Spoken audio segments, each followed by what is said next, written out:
नमस्कार साथियों, competitive online classes में आपका स्वागत है। आज का हमारा जो विषय है वो है छत्तीसगढ़ का इतिहास, जो कि CGPSC ACF ranger, CGPSC prelims और CGPSC असिस्टेंट प्रोफेसर की एग्ज़ाम्स में बहुत ही महत्वपूर्ण सब्जेक्ट है। और जो आने वाली व्यापम की एग्ज़ाम है उसमें भी ये पार्ट बहुत ही इम्पोर्टेंट है। आज का जो हमारा टॉपिक है वो है छत्तीसगढ़ के क्षेत्रीय राजवंश। आज हम देखेंगे किन किन राजवंशों ने समय समय पर छत्तीसगढ़ में शासन किया, और जिसके अंतर्गत एक वंश आता है जो कि नल वंश है, जिसके बारे में आज हम डिटेल में चर्चा करेंगे। तो चलिए आज का लेक्चर हम स्टार्ट करते हैं।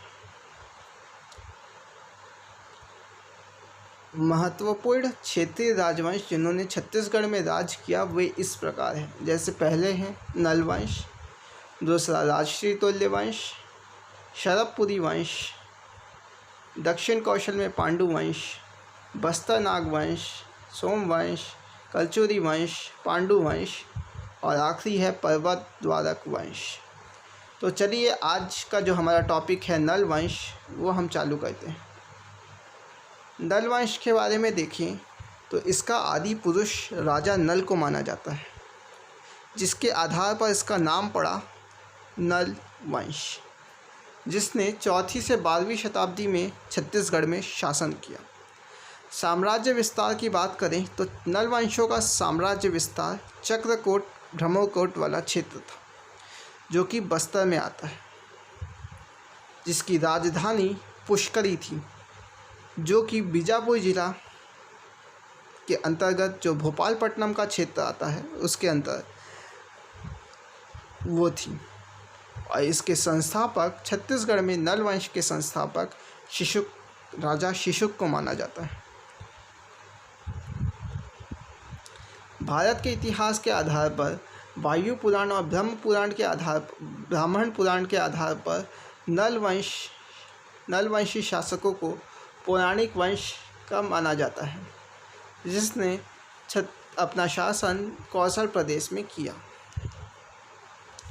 पुरातात्विक आधार पर दक्षिण कौशल का इतिहास 4वीं शताब्दी से शुरू होता है, जिसमें सबसे पहले सूत्रपात इलाहाबाद की समुद्रगुप्त की प्रयाग प्रशस्ति से प्रारंभ होता है। शिलालेखों, ताम्रपत्रों, सोने के मुद्राओं से पता चलता है कि बस्तर में सबसे पहले नल वंश के राजाओं ने शासन किया। इनके शासनकाल कब प्रारंभ हुआ, कब से कब तक रहा, राज्य की सीमा कहाँ से कहाँ तक थी, इस पर विद्वानों का अलग अलग मत है। 305 ईस्वी में महाकांता पर व्यागराज के शासन होने के प्रमाण मिलते हैं। बस्तर में भी इनका शासन प्रारंभ माना जाता है। इन्होंने अपनी राजधानी पुष्करी को बनाया। वर्तमान बस्तर की सीमा से लगा पुष्करी नगर था, अर्थात जो बस्तर जो संभाग है उसके अंतर्गत जो बीजापुर का जिला आता है उसके अंतर्गत एक क्षेत्र है भोपालपट्टनम, जिसे पुष्करी के नाम से जाना जाता था पहले। तो आगे हम चर्चा करें नल वंश की जो जानकारी है पुलकेशिन द्वितीय के ऐहोल अभिलेख से प्राप्त होती है। इस वंश का शासनकाल 4वीं से 12वीं शताब्दी तक माना जाता है। इनका शासन क्षेत्र बस्तर, वर्तमान कांकेर, कोरापुट तथा राजधानी पुष्करी, पोड़ागढ़, भोपालपट्टनम, जिला बीजापुर को माना जाता है। आगे देखें तो हमने देखा कि राजधानी कौन सी थी नल वंशों की, पुष्करी, जो वर्तमान का भोपालपट्टनम वाला क्षेत्र है, और शासन क्षेत्र पूरा बस्तर क्षेत्र। इसमें सिर्फ एक बस्तर जिला नहीं कह रहे, पूरा का पूरा बस्तर संभाग इसके अंतर्गत आता था। अब अगर हम नल वंशी शासकों के बारे में जानें तो सबसे पहला जो महत्वपूर्ण शासक है वो है वराहराज। वराहराज को नल वंश का वास्तविक संस्थापक माना जाता है। इसने कुल 40 वर्षों तक शासन किया।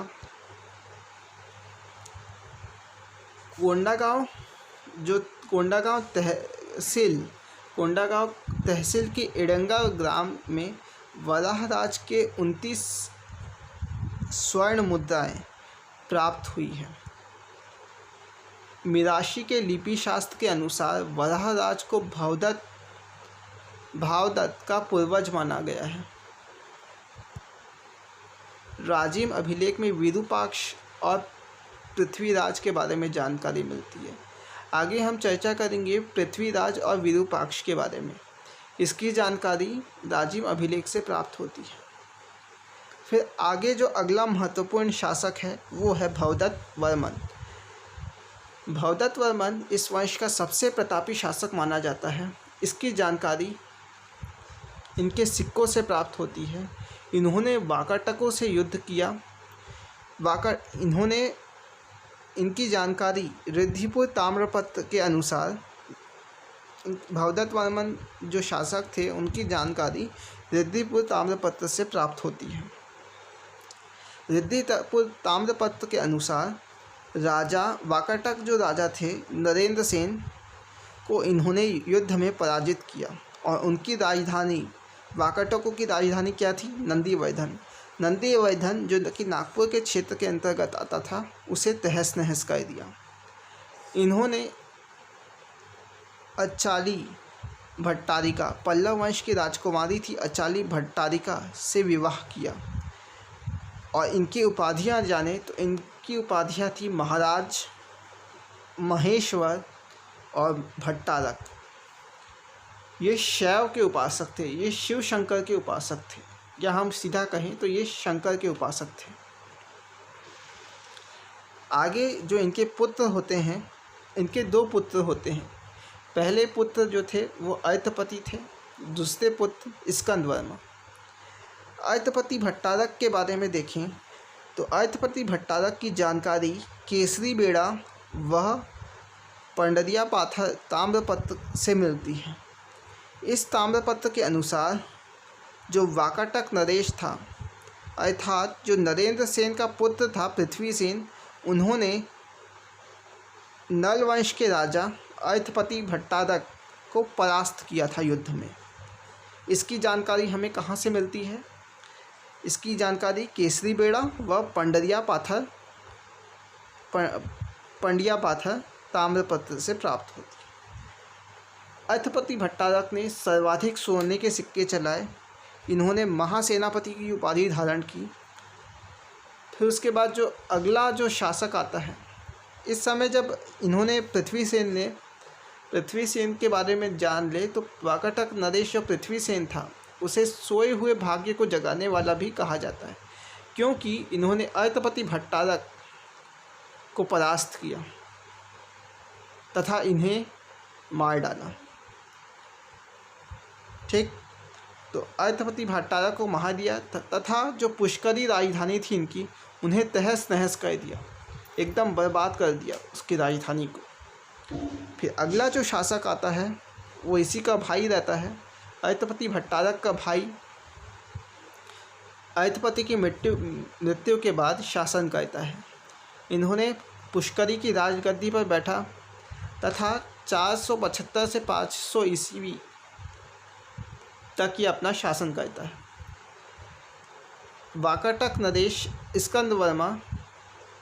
वाकाटक नरेश के द्वारा जो पुष्करी को नष्ट कर देने के बाद इन्होंने पुनः निर्माण किया। स्कंदवर्मा जो था वो जो नष्ट अपनी राजधानी थी पुष्करी उसको पुनः बसाता है, पुनः निर्माण करता है तथा राजधानी का नाम पुष्कारगढ़ या पोरागढ़ में परिवर्तित कर देता है। स्कंदवर्मा ने पोरागढ़ में विष्णु मंदिर का निर्माण करवाया। ये पोरागढ़ भी, इसका जो पुष्करी है उसे ही पोरागढ़ भी कहा जाता है। पोरागढ़ शिलालेखों में नलों का पहला शिलालेख है। पोरागढ़ शिलालेख जो है वो नलों का पहला शिलालेख माना जाता है। तो हमें प्रश्न में ये भी पूछ सकता है नलों का पहला शिलालेख कहाँ से प्राप्त हुआ और कौन सा था? तो पोरागढ़ शिलालेख। फिर आगे जो शासक हैं उसके बारे में हम बाद में चर्चा करेंगे अपनी अगली क्लास में।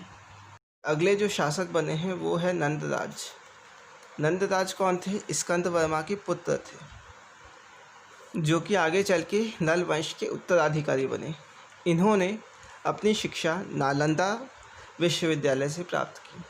नालंदा विश्वविद्यालय उस समय का शिक्षा का बहुत बड़ा केंद्र हुआ करता था। फिर अगले जो शासक आते हैं वो है पृथ्वीराज। पृथ्वीराज नंदराज के पौत्र रहते हैं,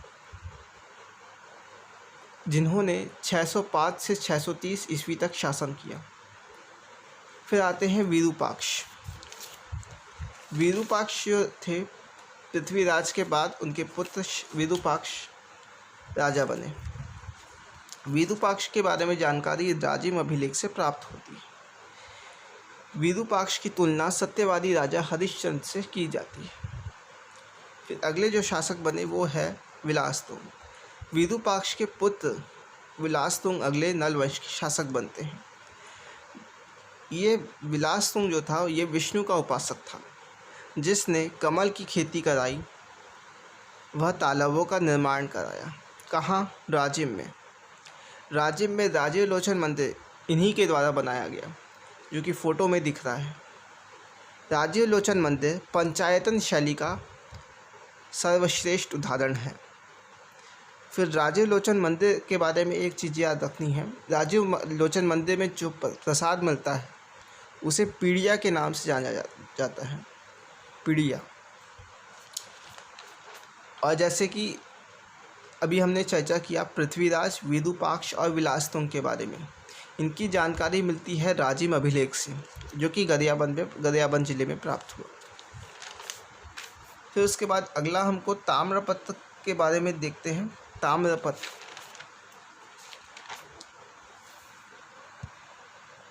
नलवंशीय ताम्रपत्र, रिद्धिपुर ताम्रपत्र। रिद्धिपुर ताम्रपत्र में जो है भवदत्त वर्मन के बारे में जानकारी प्राप्त होती है रिद्धिपुर ताम्रपत्र से। रिद्धिपुर ताम्रपत्र के अनुसार राजा नरेंद्र सेन, जो वाकाटक नरेश नरेंद्र सेन था, उसे भवदत्त वर्मन ने पराजित किया था युद्ध में, तथा उनकी राजधानी नंदीवर्धन को तहस नहस कर दिया, जो कि हम पहले जब भवदत्त वर्मन पढ़े थे उसमें दिया गया था।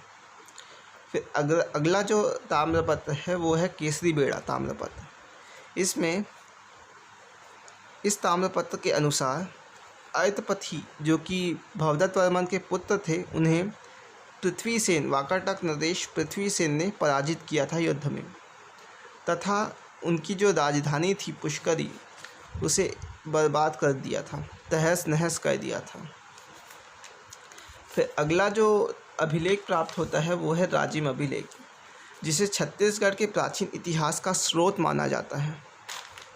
राजिम अभिलेख में विलासतुंग, विरूपाक्ष और पृथ्वीराज नाम के जो नलवंशी शासक है उनके बारे में जानकारी प्राप्त होती है।